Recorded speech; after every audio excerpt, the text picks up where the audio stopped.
Halo warga Nobar, siapa yang mau didoain dapat janda? Kembali lagi bersama Mang Tobi, sang pengangguran profesional yang tidak pernah bosan nungguin janda berabai karena sampai sekarang nggak laku-laku. Dan kali ini saya akan membawakan film Jason Starter paling ngenes sekaligus paling aneh, di mana film ini akan mengisahkan si Mamang Jason yang berubah menjadi gelandangan karena trauma masa lalu. Tapi di sela-sela kehidupan gembelnya itu, dia bercita-cita untuk mendapatkan hati seorang biarawati. Loh, so tanpa berlama-lama lagi, siapkan mata, telinga, dan anu-anuan kalian semua. Mari kita nobar dan inilah Redemption aka Hummingbird. Di awal film, kita akan diajak ke tahun 98 di mana terlihat TNI Inggris yang sedang bertugas di Afghanistan.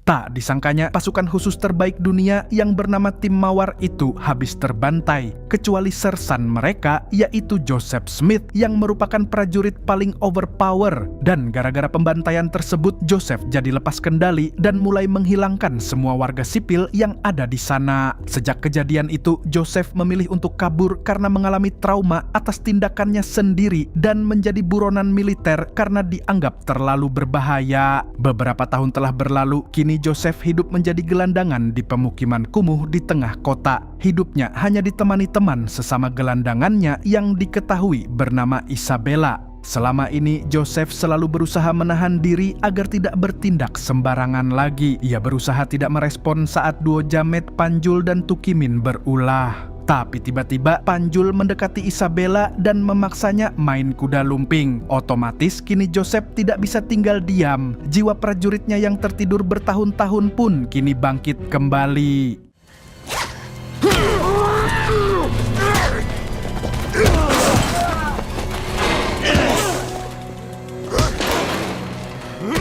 Joseph lalu kabur ke sebuah apartemen. Ia yang sudah terpojok pun dengan terpaksa memasuki salah satu kamar melalui loteng.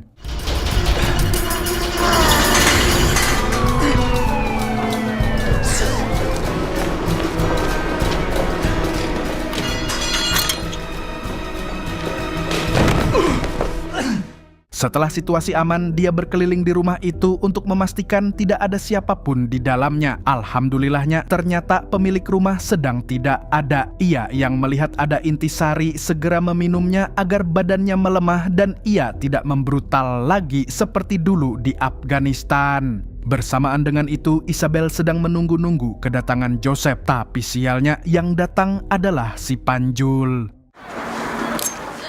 Kembali lagi ke Joseph yang kini berniat untuk menyamar dengan mencukur habis rambut gondrong brutalnya, lalu memakai baju milik pemilik apartemen agar tidak gampang ketahuan saat menemui Isabel.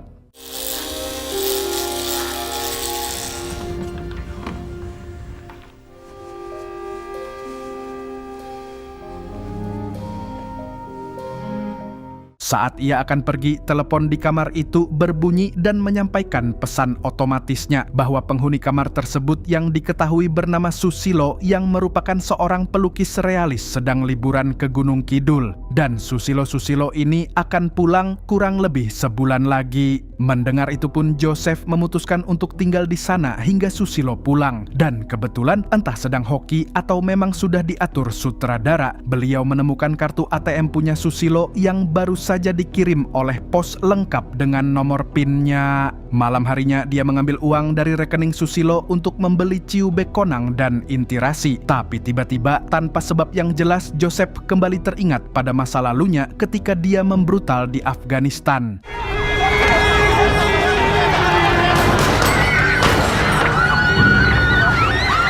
Ingatan tersebut membekas dan menjadi trauma yang sangat berat baginya. Joseph kemudian mengunjungi salah satu temannya yaitu Nurul. Wanita ini adalah seorang biarawati yang merawatnya selama ini karena Nurul ini bekerja sebagai relawan untuk mengurus gelandangan seperti Joseph. Kedatangan Joseph sempat membuatnya takjub, apalagi karena penampilannya yang sangat berubah total. Nurul mengira kalau Joseph telah merampok seseorang, namun Joseph tidak mengakuinya. Ia hanya berkata begini, Maybe God, you know. God gave me this. Joseph lalu meminta bantuan Nurul untuk mencari sobat gembelnya si Isabel. Dia juga memberikan sejumlah uang kepadanya, tapi uang itu membuat Nurul galau. Di satu sisi dia sedang membutuhkan uang, namun di sisi lain dia sangat takut kalau itu adalah uang haram. Nurul pun segera melaporkannya kepada kepala gereja dan berniat menyerahkan barang bukti itu ke polisi. Tapi kepala biarawati di sana mengatakan kalau Nurul boleh-boleh saja menggunakan uang tersebut, apalagi Joseph memberinya dengan ikhlas daripada uangnya dipakai buat yang enggak-enggak sama oknum aparat. A donation is a donation.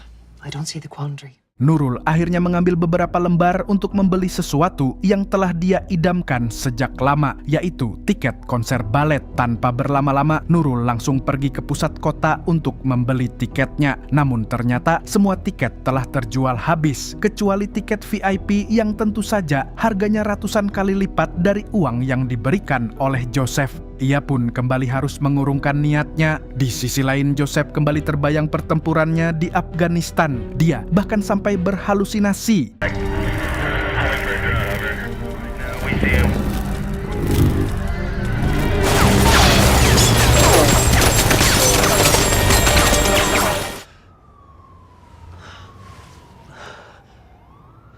Semua bayangan di pikirannya tiba-tiba hilang begitu saja. Tapi sialnya, luka-luka dalam tubuh Joseph kembali kambuh. Ia pun segera menghubungi Nurul untuk meminta obat, karena jika ke rumah sakit pasti dia yang merupakan buronan militer pasti akan tertangkap. Mendengar penjelasannya, Nurul pun menjadi luluh dan akhirnya mau mengobati Joseph. Saat memberi obat, Nurul menyinggung soal Isabel yang akhir-akhir ini tidak lagi meminta makanan di pusat relawan. Mendengar itu, Joseph pun mulai khawatir. Dia akhirnya memberikan alamat rumah Susilo kepada Nurul untuk diberikan kepada Isabel jika sewaktu-waktu bertemu. Namun, biarawati itu justru menjadi curiga bahwa Joseph telah membobol rumah orang.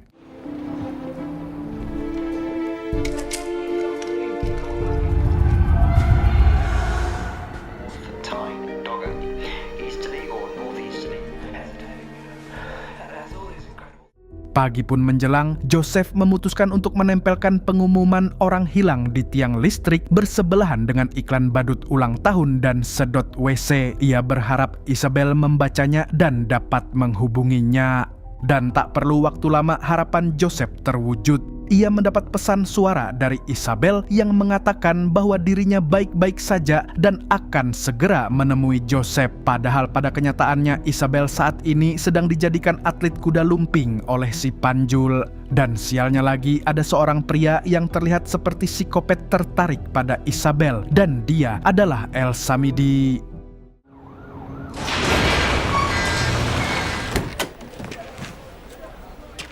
Beberapa hari kemudian, tetangga apartemen itu ternyata mulai julid. Mereka mengetuk pintu Joseph untuk menanyakan siapa dia sebenarnya. Berbekal pengetahuan drama jomoknya dengan gaya imut, Mang Joseph mengaku bahwa dirinya adalah mas-mas gemas simpanannya Susilo. Dan tentunya para tetangga itu pun percaya begitu saja. Amboy!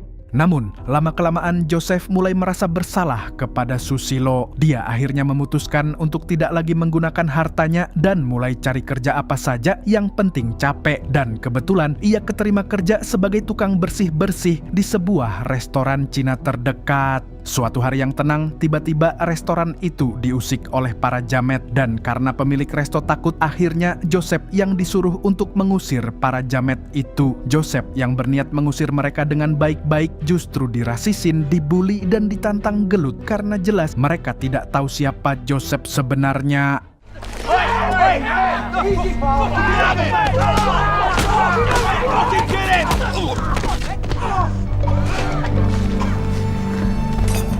Aksi mencengangkan dari Joseph itu ternyata dipantau oleh pemilik restoran yang memiliki koneksi dengan mafia Cina paling berkuasa di Inggris. Mafia tersebut bernama Ming Choi yang memiliki banyak bisnis haram. Dan sekarang kabarnya sih dia sedang membutuhkan sopir yang bisa disuruh-suruh. Dan daripada menunggu 19 juta lowongan kerja yang tidak kunjung datang, Joseph bersedia menjadi bawahannya. You want to work? Yeah. Sejak hari itu, Joseph resmi menjadi sopir pribadi Ming. Di sela-sela ia bekerja, Joseph selalu menyempatkan diri untuk mengunjungi sekolah putrinya yang bernama Dexinta. Namun, ia tidak berani menyapanya karena merasa bersalah selama ini telah menelantarkan anak dan istrinya. Play the animal game. Oh, go on then. Right. Right. Yeah. Is it a dog? No. Two. Suatu hari, Joseph dipanggil oleh Ming untuk naik pangkat. Kini, dia bukan hanya seorang sopir. Karena kehebatannya, Joseph dipercaya jadi debt collector untuk menjadi penagih utang sekaligus membasmi para pesaing bisnisnya.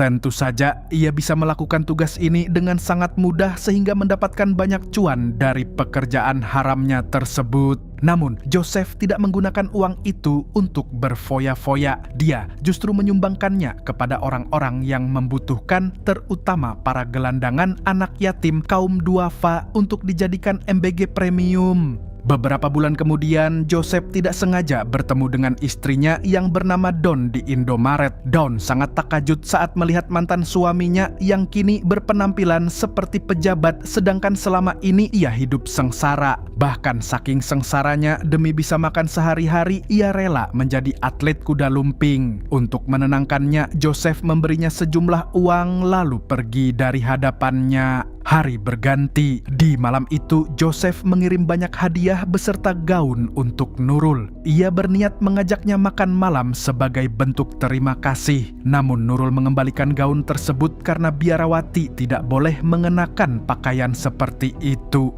Joseph sedikit sakit hati dengan penolakan itu, tapi ia benar-benar sakit hati saat Nurul memberitahu kabar buruk Isabel telah ditemukan tewas di tepi sungai. Ia lalu menunjukkan sebuah foto yang menampilkan jasad Isabel di tepi sungai.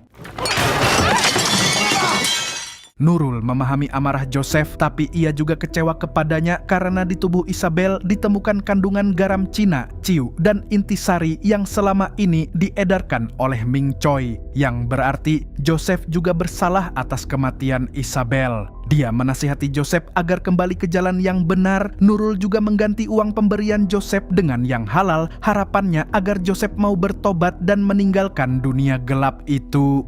Saat Nurul pergi, Joseph mengejarnya dan memberikan kembali gaunnya. Dia ingin Nurul tetap menerima hadiah itu. Berhari-hari Joseph kepikiran kematian Isabel, hingga akhirnya ia memutuskan untuk memberi pelajaran ke Panjul dan Tukimin yang telah menculik Isabel. Baku hantam pun tak dapat dihindari lagi antara Panjul dan Tukimin yang memakai sebilah pisau, sedangkan mamang kita yang greget ini hanya menggunakan sebilah sendok. Anjay!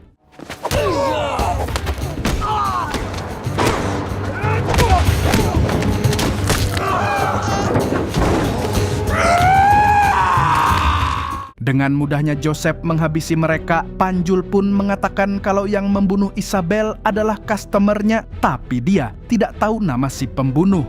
Dia hanya tahu bahwa pelakunya memiliki luka di dekat mata. Setelah mendengar itu, Joseph pun melepaskan si Panjul.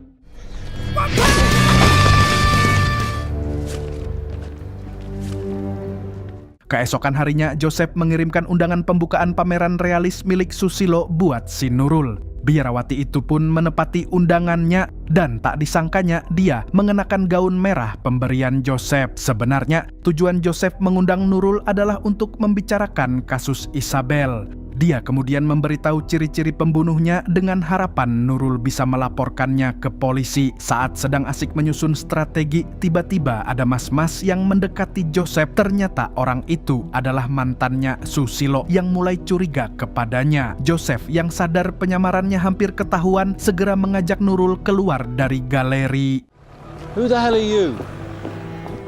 Mereka melanjutkan obrolan di sebuah gang kecil. Di sana ia lalu menceritakan masa kecilnya di mana dia sangat suka tari balet sejak kecil, tapi ada sesuatu yang membuatnya harus berhenti menjadi penari balet. Dan ketika malam semakin larut, tak disangkanya Nurul si biarawati melakukan tindakan yang sangat astagfirullah. Tak berselang lama, Nurul pun sadar dan langsung pergi dengan canggung, sedangkan Joseph hanya bisa senyum-senyum sendiri. Cie. Beberapa hari telah berlalu, Joseph kini kembali menjalankan perintah dari Ming Choi. Kali ini, dia harus menagih hutang dari mafia Italia bernama Paolo. Tapi karena tidak bisa dibujuk dengan omongan, Joseph pun terpaksa menggunakan kekerasan.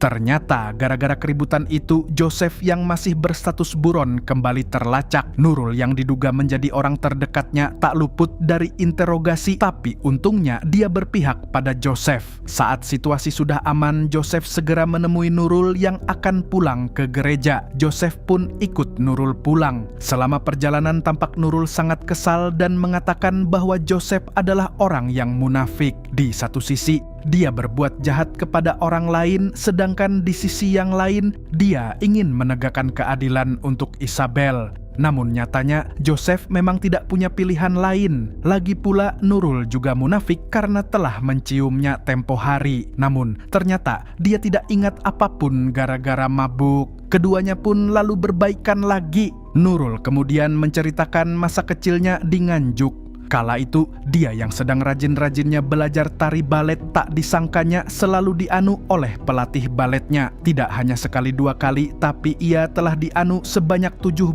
kali hingga membuatnya trauma. Sampai akhirnya ia melakukan ini.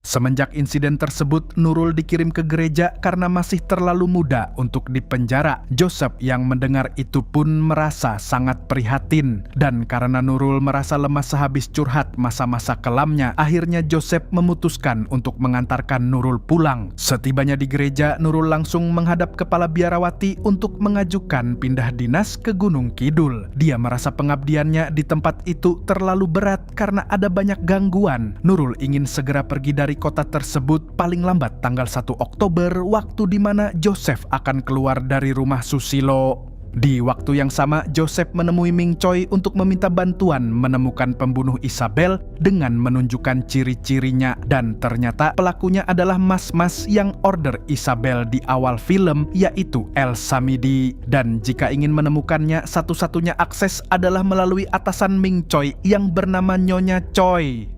Tak butuh waktu lama, ia telah sampai di kantor Nyonya Choi. Nyonya Choi yang sudah tahu tujuan Joseph menjelaskan bahwa sebelum membalas dendam, Joseph harus menjalankan satu misi terakhir. Mau tidak mau, Joseph pun menerima tugas tersebut, yaitu dia harus mengantarkan paket berisi imigran gelap yang diselundupkan dalam kapal kargo. Meskipun tidak tega, Joseph tetap harus mengantarkan mereka demi membalaskan dendam Isabel. Adegan kemudian berpindah ke tempat Samidi yang sedang main kuda-kudaan tapi barbar.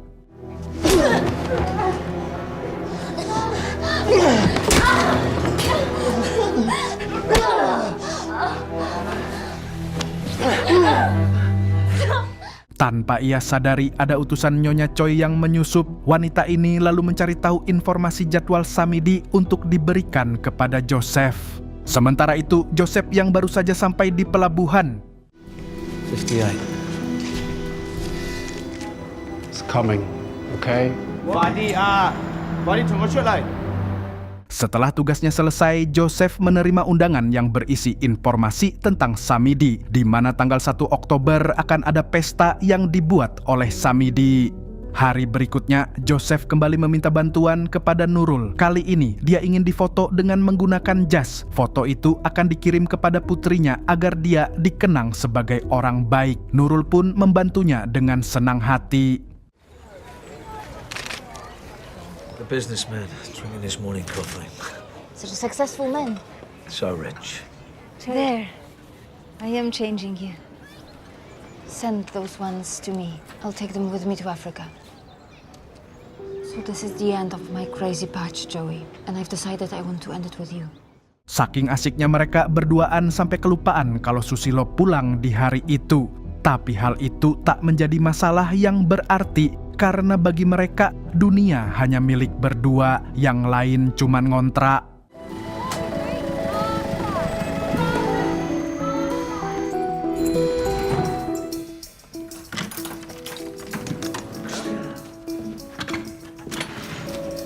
Open this bloody door, will you?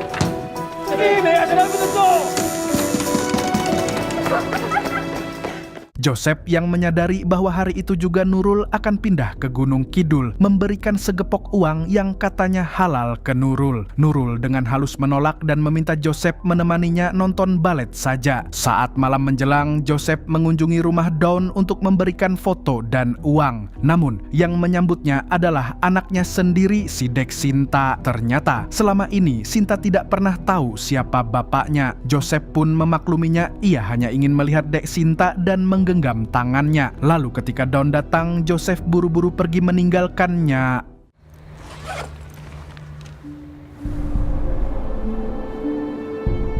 Selepas bertemu dengan Dek Sinta, Joseph langsung pergi ke pesta yang diadakan oleh Samidi. Padahal Nurul sudah menunggunya di tempat konser balet. Ia yang tak mau menghabiskan waktu banyak pun langsung beraksi.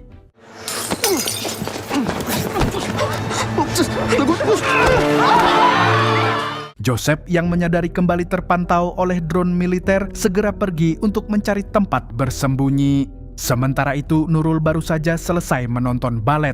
Ia keluar dari gedung dan segera mencari Joseph yang tak kunjung muncul. Ia hampir putus asa hingga tak disangkanya ia tidak sengaja melihat Joseph yang terkapar tak berdaya di pinggir jalan.